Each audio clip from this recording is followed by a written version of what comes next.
Olá, eu sou o professor Carlo Klember. Processos estocásticos, da disciplina Avaliação de Desempenho de Redes. Aí está o nosso sumário.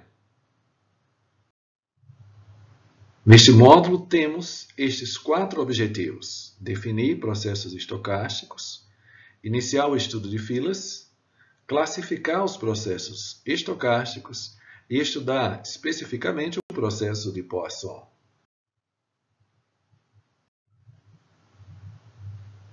Uma família de variáveis aleatórias que é indexada por um parâmetro, como o tempo, é conhecida como um processo estocástico. Formalmente, um processo estocástico é uma família de variáveis aleatórias, definido em um dado espaço de probabilidade, indexado pelo parâmetro t, onde t varia ao longo de um conjunto t grande de índices. Ou seja, para cada t pequeno, no conjunto t grande de índices, x de t é uma variável aleatória. Podemos estender essa definição e dizer o seguinte: lembre que uma variável aleatória é uma função definida no espaço amostral S grande do experimento subjacente. Assim, a família de variáveis aleatórias é, na verdade, uma família de funções x de t e s. Ou seja, além de t, eu também tenho o s. Um exemplo. Considere o experimento de escolher aleatoriamente um resistor S de um conjunto S grande de resistores de um circuito elétrico e medir a tensão x de t, S, no resistor no tempo t. Então, funções amostrais para os dois resistores diferentes são mostrados no próximo slide. Então, veja, eu tenho aí a tensão nesse gráfico superior do resistor 1 e a variação de tensão sobre ele ao longo do tempo. No gráfico abaixo, eu tenho a variação da tensão ao longo do tempo no resistor 2. Aqui nós temos um outro exemplo. Peço que vocês leiam após a aula. Discreto e contínuo. Se o espaço de estado de um processo estocástico for discreto, então ele é chamado de processo de estado discreto, frequentemente referido como uma cadeia. Agora, se o espaço de estado é contínuo, então temos um processo de estado contínuo. Da mesma forma, se o conjunto de índices t grande é discreto, então temos um processo de tempo discreto. Caso contrário, temos um processo de tempo contínuo. Um processo de tempo discreto também é chamado de sequência estocástica. Aí está uma tabela que reúne essa diferenciação entre discreto e contínuo.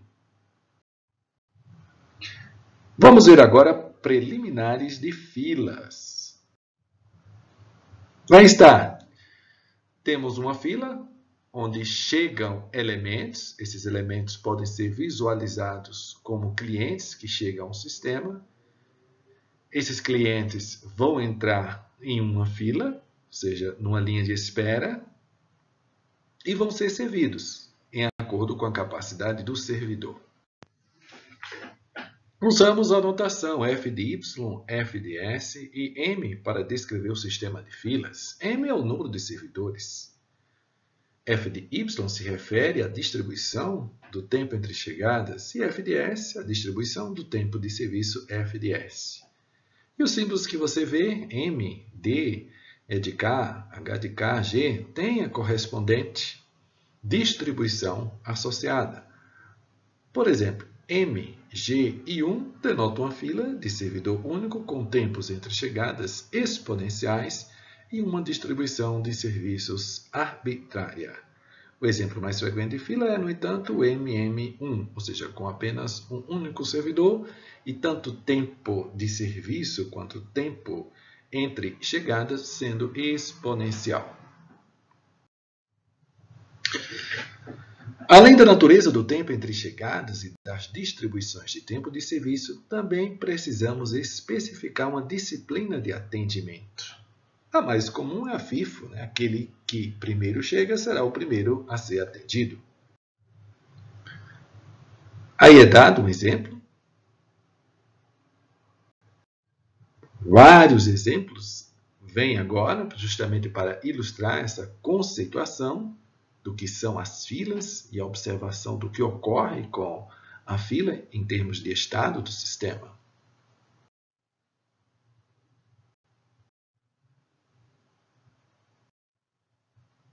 Vamos agora falar da classificação dos processos estocásticos.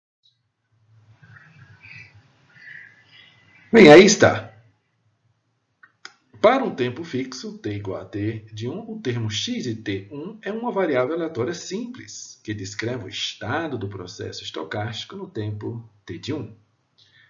Para um número fixo, x de 1, a probabilidade desse x de t de 1 ser menor ou igual que x1 pequeno provê a CDF da variável aleatória x de t1, denotada pela expressão que você observa. Quando eu considero apenas o índice 1, ou seja, o x1 e o t de 1, eu tenho aquilo que eu chamo de distribuição de primeira ordem. Se eu considerar também o instante t2, com o correspondente x2, eu tenho de segunda ordem, e assim sucessivamente. Então, dizemos que definimos então a distribuição conjunta de enésima ordem, conforme aparece no slide. Bom, mas vejam que trabalhar com a enésima ordem torna o sistema de difícil avaliação. Então, precisamos, na prática, de algumas simplificações. Essas simplificações estão dentro das definições de alguns processos estocásticos, que, em verdade, criam algumas restrições. Vamos ver essas classificações. Estacionário estrito sensu, renovação, independente, Markov e estacionário amplo sensu. Estrito sensu. Um processo estocástico é considerado estacionário no sentido estrito se, para n maior ou igual que 1, a distribuição conjunta de enésima ordem satisfaz a condição dada. Ou seja, a distribuição é invariável para todo escalar tal que t mais tal pertence àquele conjunto de índices de t. Seja μ de t a média do processo estocástico. Se o processo estocástico é estacionário estrito sensu, então decorre que μ de t é sempre igual a μ, ou seja, é constante para todo t pertencente a t grande. Processo estacionário ou processo estacionário estrito sensu são denominações equivalentes. Parâmetros como média e variância não mudam. A autocorrelação obedece ao que está aí definido, a multiplicação, a esperança de x de t1 multiplicado por x de t2. Se o processo é estacionário em estrito sensu, então é possível mostrar que a função de autocorrelação depende apenas da diferença de tempo, tal igual a t2 menos t1, podendo ser escrita conforme apresentado. Independente. Um processo estocástico é considerado um processo independente se a distribuição conjunta de enésima ordem satisfaz a condição. Então, esse produtório das distribuições individuais significa que os valores observados em t mais tal não sofrem influência daqueles observados em t para todos os escalares tal, tais que tal mais t pertence a esse espaço de índices. Renovação. Um processo de renovação é definido como um processo independente de tempo discreto, onde x1 e x2 são variáveis aleatórias independentes, identicamente distribuídas não negativas. Veja que, conforme avançamos, estamos criando mais restrições. Como exemplo, considere um sistema em que o reparo após uma falha é realizado instantaneamente. Neste caso, os intervalos de tempo entre falhas sucessivas são variáveis aleatórias independentes e identicamente distribuídas de um processo de renovação. Embora a consideração de um processo independente simplifique a análise, tal consideração é difícil de ser sempre garantida. E assim, podemos precisar na prática ter algum tipo de dependência. A mais simples e mais importante é a dependência de primeira ordem, ou dependência de Markov, que vamos ver a seguir. Markov. Um processo estocástico é chamado de um processo de Markov se segue a definição. Observem que na definição eu eliminei toda a dependência condicional para apenas o estado anterior, representado por T de N, ou seja, em T de N. Essa definição se aplica a processos de Markov de estado contínuo e discreto. Os processos de Markov de estado discreto são denominados de cadeias de Markov, de tempo discreto ou de tempo contínuo. A cadeia de Markov é considerada homogênea no tempo se a função de distribuição condicional tiver a propriedade de invariância com relação à origem de tempo, T de N. Vejam a expressão. Decorre, então, que a probabilidade de transição entre estados é, portanto, independente da origem T de N. Apenas os estados em si e o intervalo de tempo, T menos Tn, realmente importam. Segue então que na cadeia de Markov homogênea, a história passada do processo é inteiramente sintetizada no estado atual, sem importar quanto tempo já se está neste estado atual, para efeito de cálculo da probabilidade de transição. Portanto, a distribuição de tempo y que o processo passa em um determinado estágio deve ser sem memória.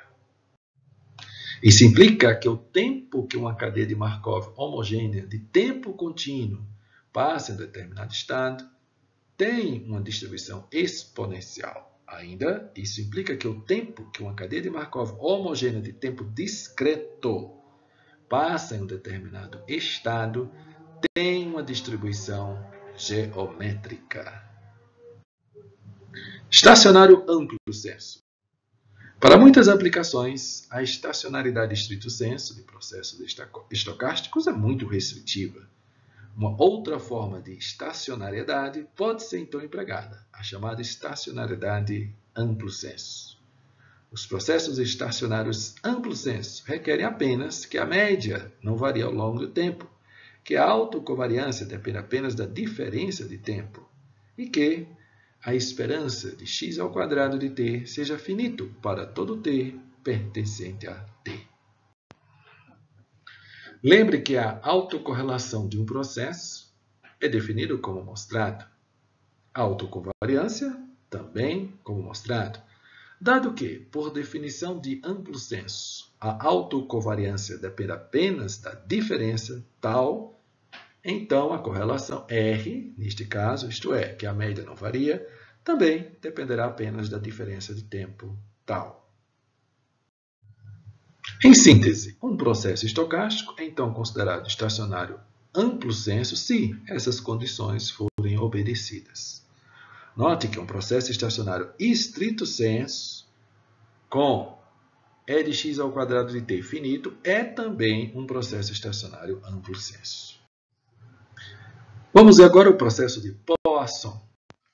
O processo de Poisson é um processo de tempo contínuo e estado discreto, que é bom para muitas situações práticas. O interesse está em contar o número de eventos que ocorrem em intervalo de tempo.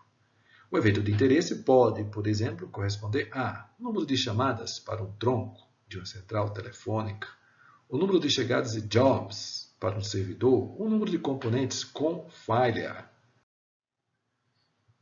Suponha que os eventos ocorrem sucessivamente no tempo, de forma que os intervalos entre eventos sucessivos são independentes e identicamente distribuídos de acordo com uma distribuição exponencial. Assuma que o número de eventos no intervalo é n de t. Então, o processo estocástico, n de t, t maior ou igual que zero, é um processo de Poisson de taxa média lambda. Nos exemplos 1 e 2 do slide anterior, lambda é a taxa média de chegada, enquanto no exemplo 3 é a taxa média de falha. O processo de Poisson é um processo de contagem, de renovação, para o qual a distribuição de tempo entre eventos é exponencial.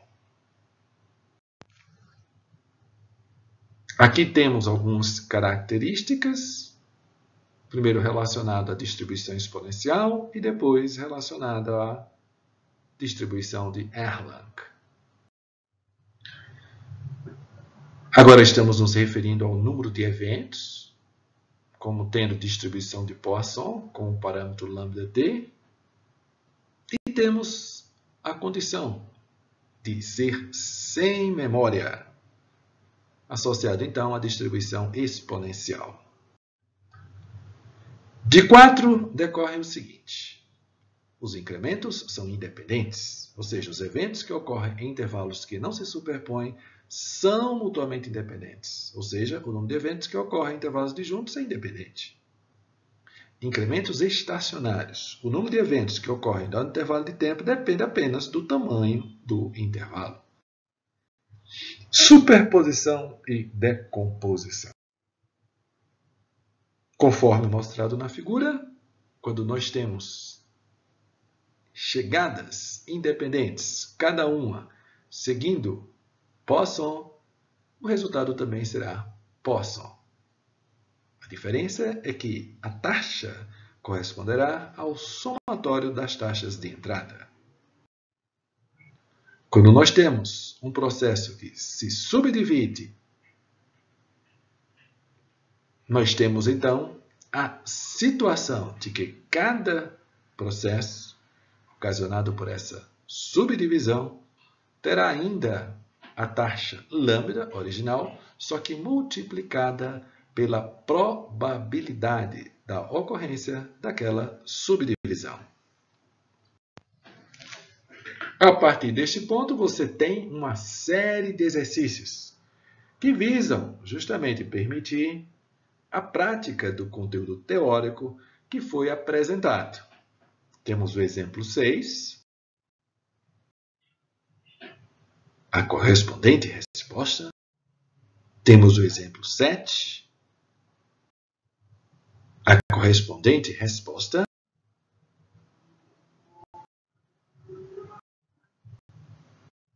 Temos o exemplo 8, a correspondente resposta. Temos o exemplo 9, a correspondente resposta. Chegamos assim ao final. Este módulo apresentou brevemente o tema processos estocásticos. O tema foi desenvolvido no enfoque de avaliação de desempenho de redes. Os slides estão no sítio que está indicado e há sempre uma lista de exercícios para você praticar. Tempestivamente haverá uma atividade aberta no Moodle para que você possa exercitar de forma prática a teoria apresentada. Referências e juntos somos melhores. Até a próxima oportunidade.